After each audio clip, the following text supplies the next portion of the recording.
So good day everyone, I am Jason Almasin. I will be your reporter for today. So today I will discuss about policies and issues on internet and implications to teaching and learning.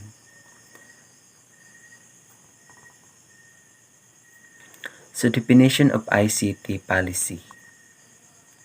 So the Oxford Dictionary has defined policy as a course of action adopted and pursued by a government, party, ruler, statesman. It is any course of action adopted as expedient or advantageous. Its operational definition of policy is a plan of action to guide decision and achieve outcomes.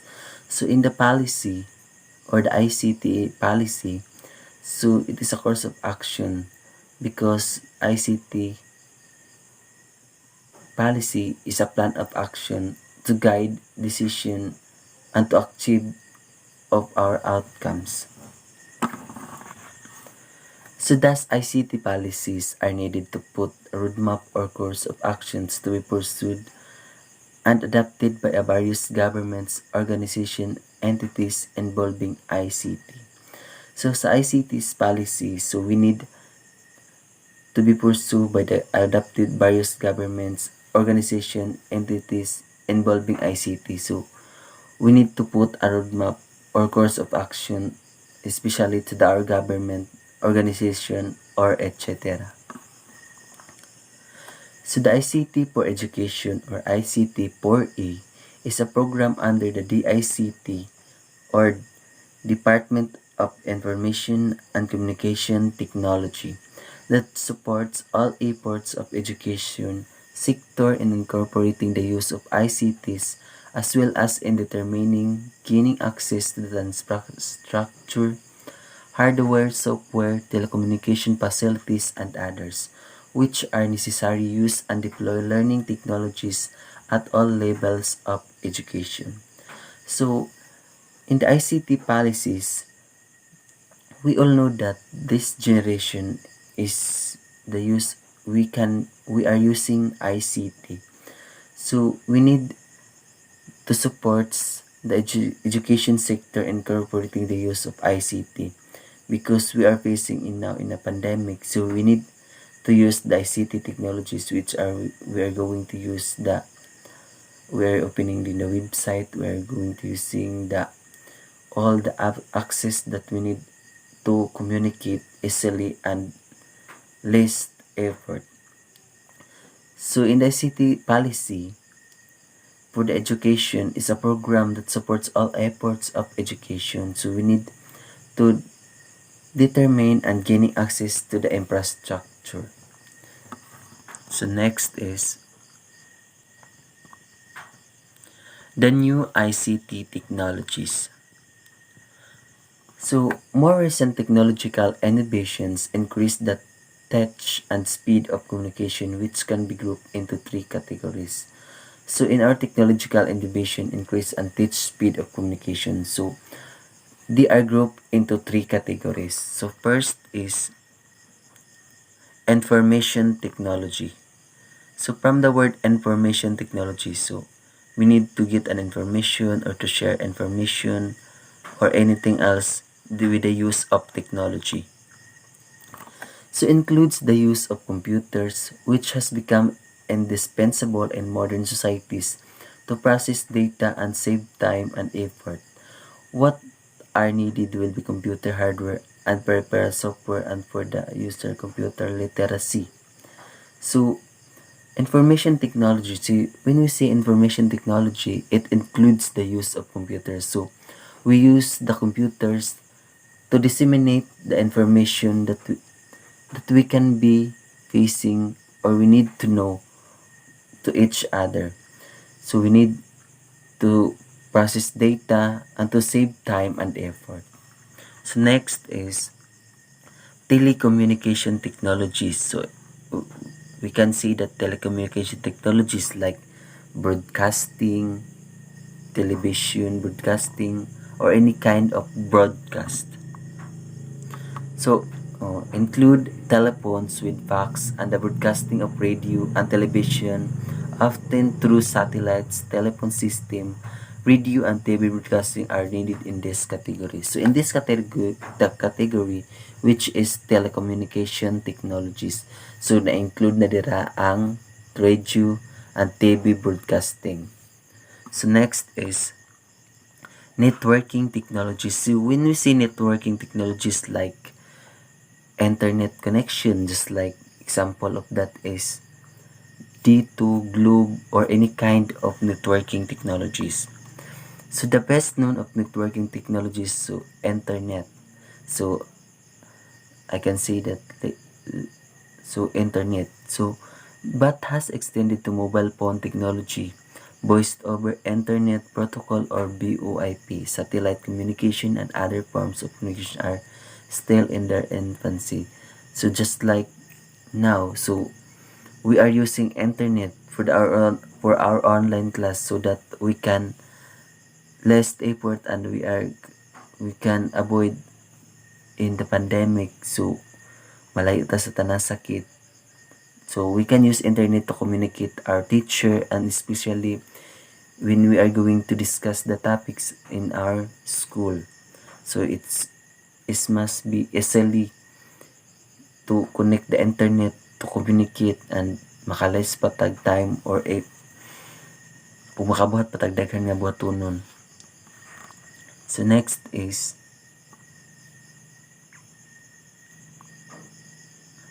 so the DICT roadmap or the Department of Information Communication Technology roadmap. So in our country, the Department of Information and Communication Technology or DICT has formulated a roadmap to guide all agencies in the utilization, regulation, and enhancement of ICT. Each project has corresponding policy statements and guidelines. So, the DICT roadmap, so kailangan jud siya og naay roadmap so that mag-guide ang tanan agencies to in the utilization or regulation enhancement of the ICT. So, dapat yun nga kailangan yung siya roadmap para mag-guide ang tanan, especially the enhancement of the ICT. So, ICT for Education or ICT for E. So, it is a program under the DICT that supports all the efforts of education sector, incorporating the use of ICT as well as in determining and gaining access to the infrastructure, hardware, software, telecommunication facilities, and others, which are necessary use and deploy learning technologies at all levels of education. Among the policy recommended programs that have application to education, teaching, learning. So in the ICT for education, so the DICT supports all the efforts of education sector in incorporating the use of ICT. So sa education, sa ICT, so we need to support all the efforts because without education, wala gid tayo mabalaan. Kung di ta mo eskwela, so dapat yun nga we need to support all efforts of the education sector incorporating the use of ICT. So kailangan yun nga mag-support yun sa education para sa ato ang or the information communication technology. So para makagain tag access sa infrastructure, so makagain ta makakuha tag kuan mga hardware or software telecommunication facilities or mga og uban pang mga gamit na atong matun-an labi na sa learning technologies.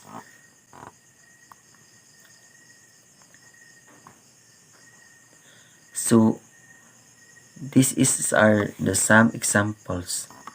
So ICT in Education Master Plan for all levels, including a national roadmap for faculty development in ICT in education.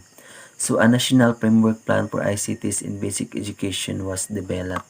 So mo to kung giingan na national framework plan for ICT, so we need a roadmap so that mag-guide tanan nato ang agencies, especially sa atong government and sa ato sa all or sa in ICT in education. Next is content and application development through the Open Content and Education Initiative which covers DepEd materials into interactive multimedia content, develop application used in schools, and conduct students and teachers competition to promote the development of education-related web content. So, mao na ni nga, we need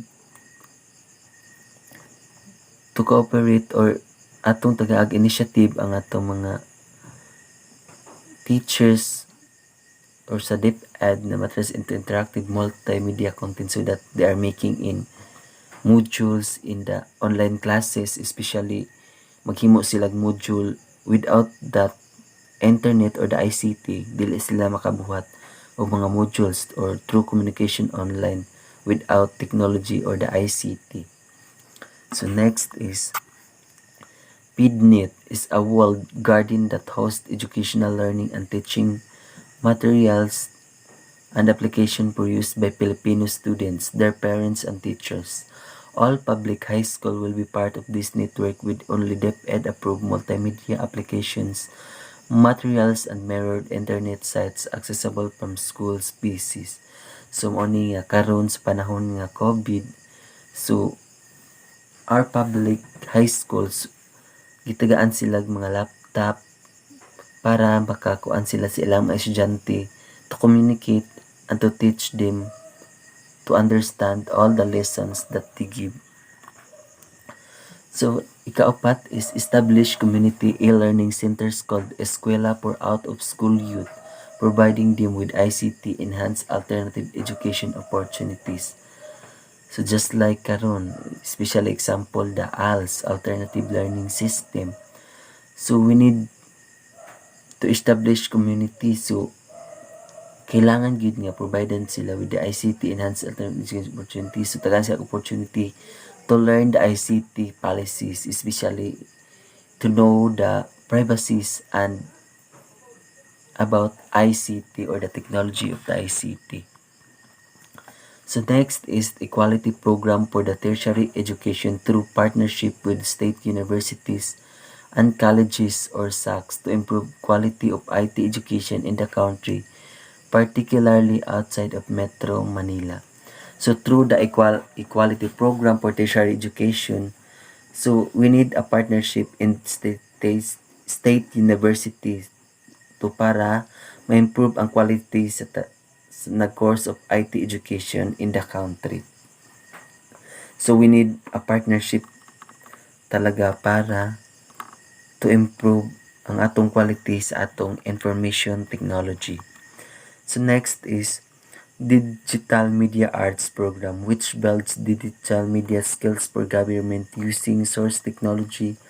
Particularly, beneficiary agencies include the Philippines Information Technology Agency and other government media organizations, the Cultural Center Philippines, National Commission for Culture and Arts, and other arts agencies or SAC, local governments unit.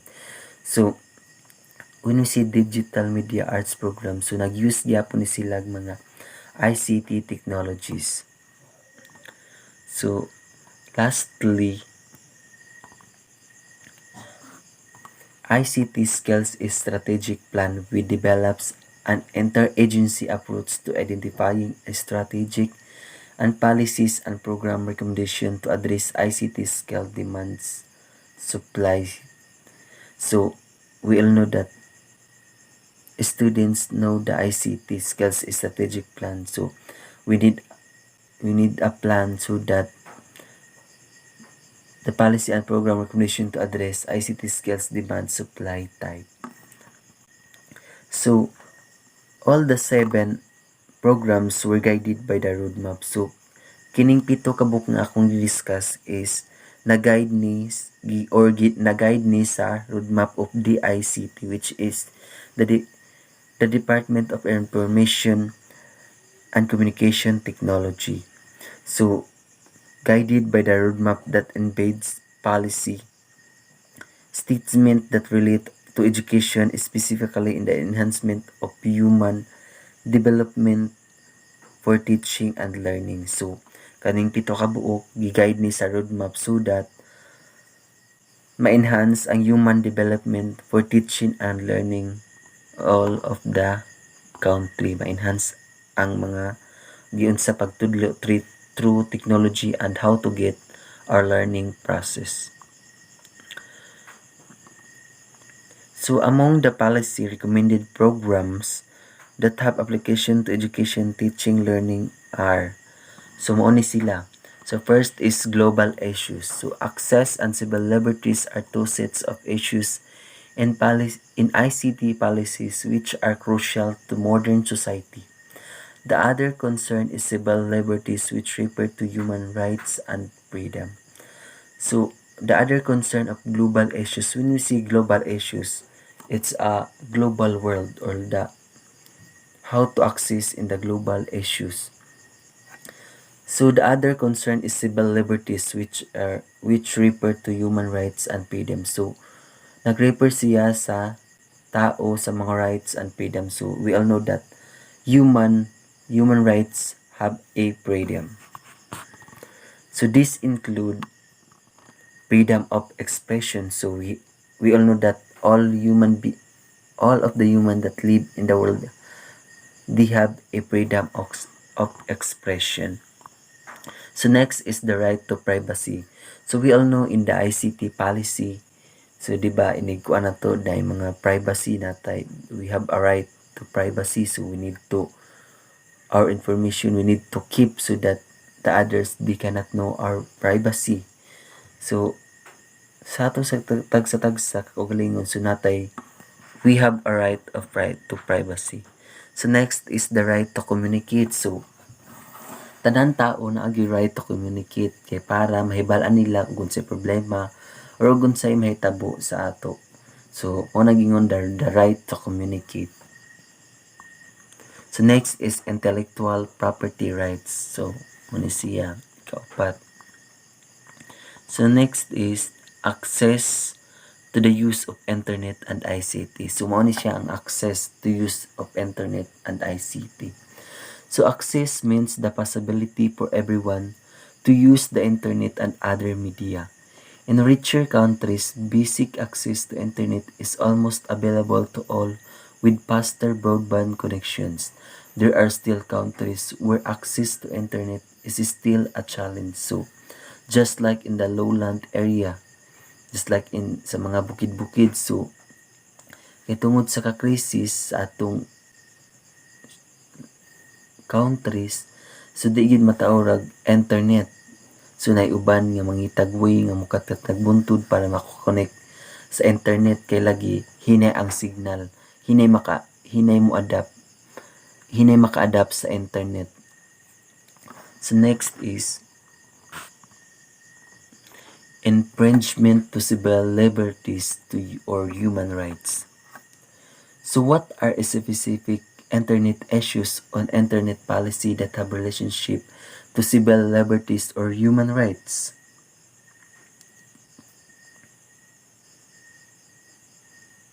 So we need to let's study the examples that follow. So these are the examples that we are going to follow. So issue number 1. So number 1 is freedom of expression and censorship. So under international human rights conventions, all people are guaranteed the rights for free expression.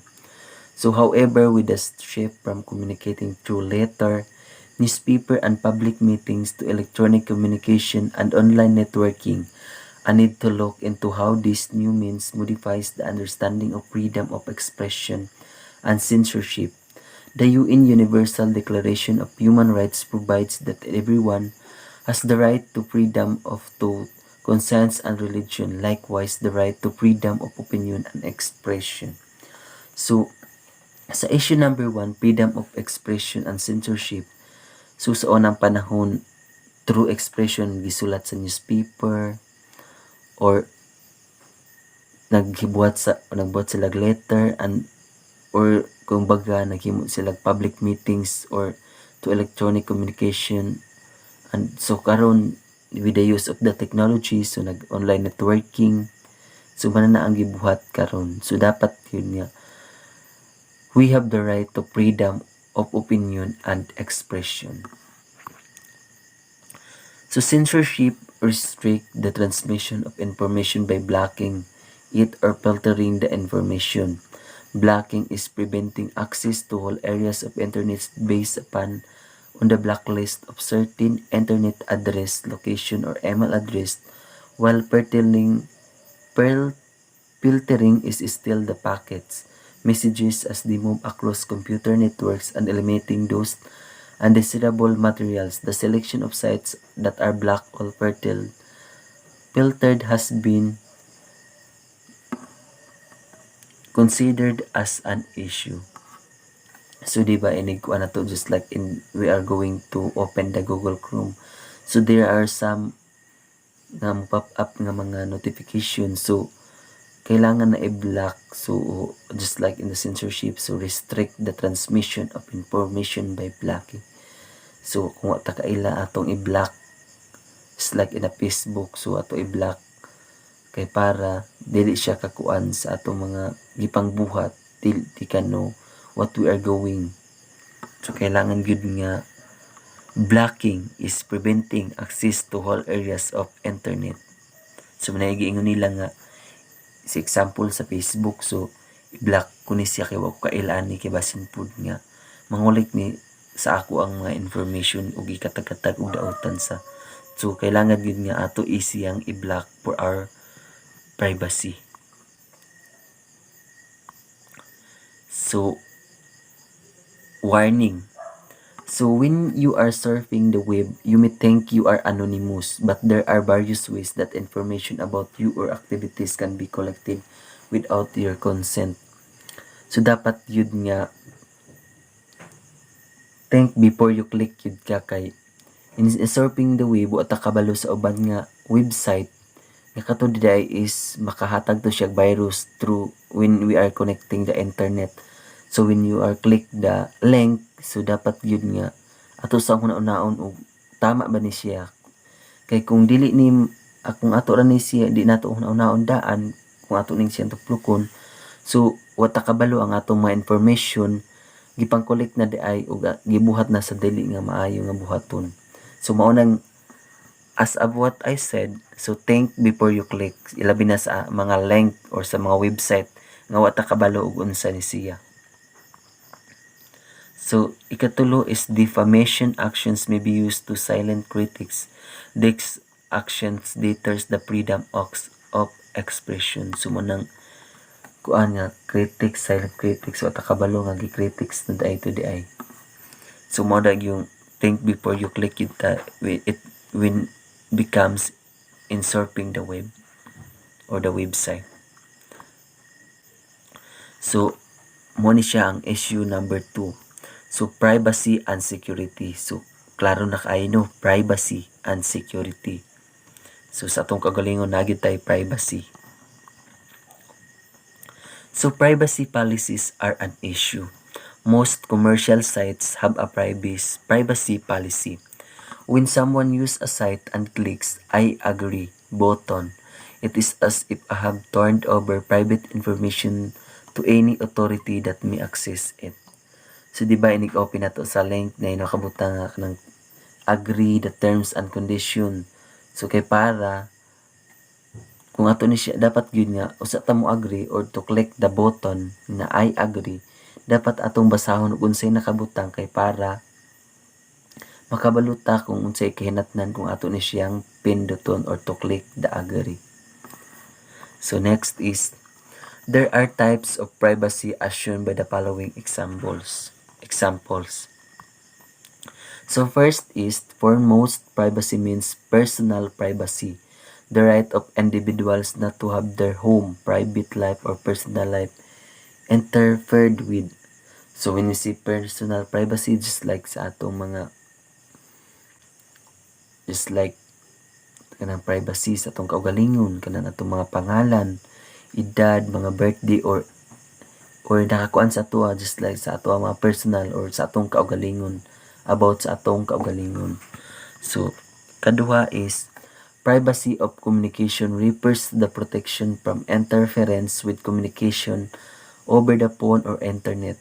Respect for privacy of communication as an essential prerequisite for maintenance of human relationship via technological communications media.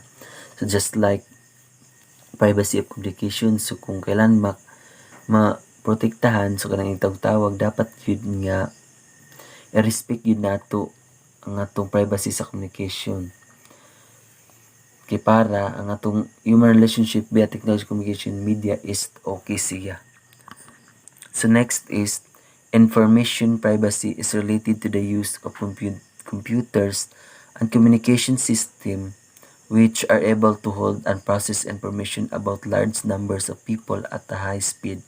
It is important to ensure that information will only be used for purposes for which it was gathered and will not be disclosed to others without consent of the individuals. So dapat yun nga in the computers and communication system, so dali ra gyud kayo makahatag kung di ta magbasa-basa sa atong mga privacy, di na to i-lock or di na to kanang unsa na, dili na to ampingan. So high speed, when we say high speed, so dali ra gyud kaayo paspas ang pag-process sa atong mga information sa computer kay nakaset naman siya daan. So wa na ta kabalo nga without consent sa atong kaugalingon, wa na ta kabalo nga nakatag na nga atong mga personal privacy just like sa atong mga sa atong nakakuan sa atong kaugalingon. So next issue is surveillance and data retention. So the use of electronic communication has enhanced the development of indirect surveillance. In the direct surveillance, there is no direct contact between the agent and the subject of surveillance, but the evidence of activities can be traced. So kini, so dali ra gini kay direct surveillance. So matrace dayon ni siya kung unsa gipangbuhat. So direct good. So nakabutang diri is there is no direct contact between the agent and the subject of surveillance, but the evidence of activities can be traced. So kung sa gipangbuhat dali ra gyud kay siya, so matrace dayon through the power of the technology or the internet or the ICT. So the new and powerful form of indirect surveillance, data balance. It is the use of personal information to monitor a person's activities, while data retention is the storage and use of information from communication system. So ang data balance is a new and powerful form of indirect surveillance. So mo ni sila so ang data retention pod mo ni siya ang gibutangan or the storage or the use of information kung unsa ang atong ibuhat through from the communication system. So mao ni sila. So there is a little can be done to prevent surveillance. What can be done is to make surveillance difficult.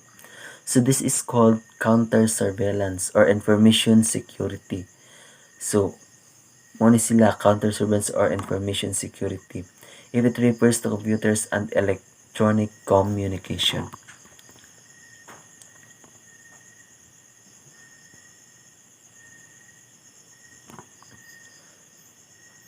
So, ikaapat nga issue.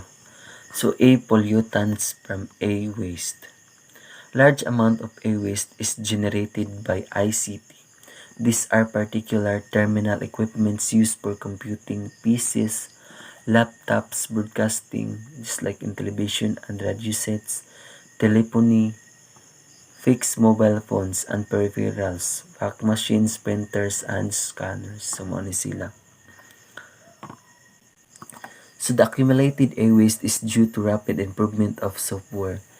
While material waste can be destroyed by crushing, toxic material brought about by the different equipment that requires utmost management. Remedies include standardization and regulatory measures to increase the life cycle of equipment before they become obsolete. Efficient instruction to toxic components and requiring the recycling of both consumers and equipment vendors are selling must be required. So dapat yun nga kailan to recycle. So dapat yun nga we need to recycle so that ang atong mga hugaw is kaingon na or ato siyang or required yun nga ang mga vendors nga kanang mga plastic just like may ana, so dapat i-recycle gid nato kay magamit pa man gid na. So makaingon ta sa to from a pollutant from a waste kay ang uban mo gud ini just like unsa pa na kanang improve ang device to Android sila magkaanaman og kataas ang atong technology just like sa laptops di ma'am Android or sa cellphones just like magkaingon tag Android 1 to 10 ana nya mo gani din siya from mo taas din yung Android hangtod magka-improve. So ang daan so mahimos to siya nga malabay or mawahimo na siya waste. So next is, if not controlled then waste will tremendously affect climate change, damage human lives, and overload the capacity of the earth in carrying solid waste. So mao na sa akong giingon nga dapat yun nga we need to recycle the materials nga kanang magamit pag yun. So dapat yun nga atong kontrolon kay sa mao ning giingon kung di nato makontrol so di can affect the climate change makadaot sa tao especially sa atong kalibutan madaot ang atong ozone layer through kuan kung di ta mag-recycle sa atong mga basura nga kanang magamit pa. So implication to teaching and learning. So how do the policy guidelines, project, and issues relate to the teaching and learning? So for the teachers and teaching. So guide the teachers on what they should take and relate to ICT and how to teach it. So we need to guide the teachers. So dili sa tanang panahon niya ang maestra o maestro or uban pang mga mga sa nagtrabaho kabalos tanan sa ICT or sa mga technology so naiuban niya dili kabalo so we need to guide and to teach so that makabalo pod sila og unsaon kay today's generation high tech na gid kaayo naiuban nga wa na gid ta kabalo so dapat yun nga atong i-guide ang atong tagsa-tagsa og unsaon ni siya. So next is technology should never replace any human teacher. So mo nang ang technology yun grabe gid ka powerful, grabe ka high speed. So mo nang di gid siya nga mailisan kay nakaset naman ni siya daan bisan pa man ang mga any human teacher.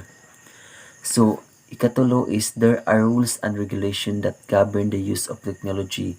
Caution should be observed to protect individual privacy. So mo na akong giingon nga ina nga tanan sa atong open like in the internet or the ICT or the technology or any kind of internet that use the website to open the link.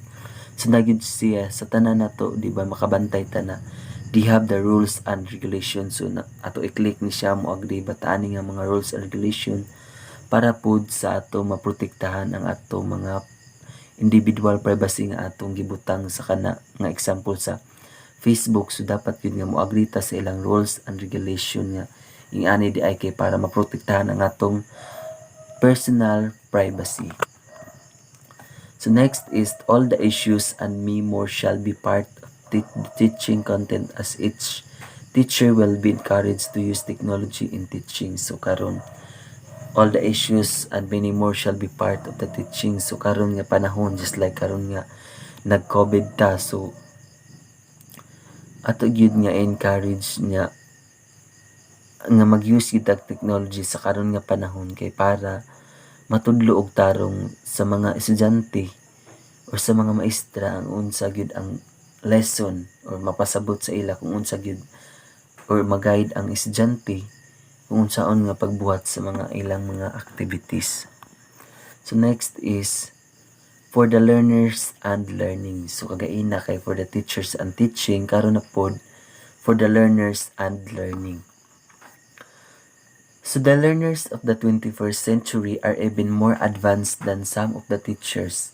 However, learners still need guidance on how to regulate technology use.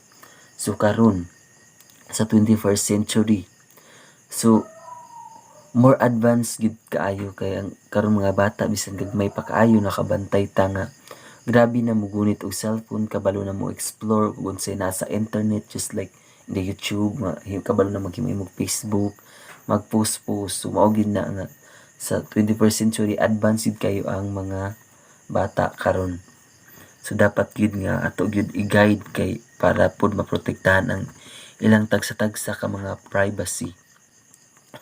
So as there are positive and negative effects of technology use, but these should also know how they can be protective from the hazards that technology brings to their lives. So dili sa ingon nga through magamit ang technology napod siya negative effects o positive effects. So dapat yun nga di na to abusaran ang paggamit sa technology kay nausahay nga makakuan ni sa ato makakos ni dili maayo sa atong kinabuhi ang anay uban nga through technology mabuang na sila, just like focus kay sila. So dapat gyud nga ato yung naon nga di ta magpalabi kay karon nga sa panahon karon the first century.